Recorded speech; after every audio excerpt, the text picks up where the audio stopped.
তো এভরিওয়ান আমাদের হঠাৎ করে মাথায় আসলো আজকে গুচ্ছগ্রাম যাব, যেটা হচ্ছে নদীর পাড়। তো আজকে আমরা হঠাৎ করে বের হয়ে গেলাম সকালে মিলে নদীর পাড়ে যাওয়ার উদ্দেশ্যে। অ্যান্ড আমরা যাচ্ছি হচ্ছে 6 জন।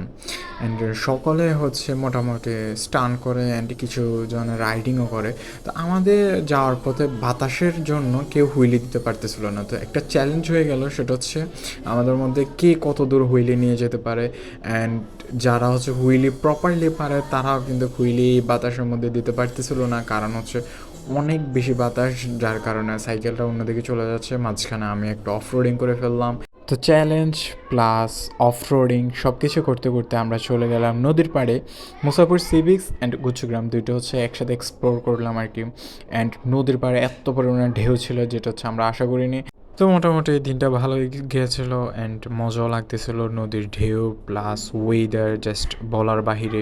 অ্যান্ড আমরা যাওয়ার পর নদীর অন্য পার মানে একদমই অন্ধকার হয়ে যায়, যে জন্য আমরা দ্রুত বাড়ি ফেরার পথে আমাদেরকে বৃষ্টি ধরে ফেলে, যে জন্য হচ্ছে আমরা একটা জায়গায় দাঁড়াই, পরে হচ্ছে বাড়িতে চলে আসি।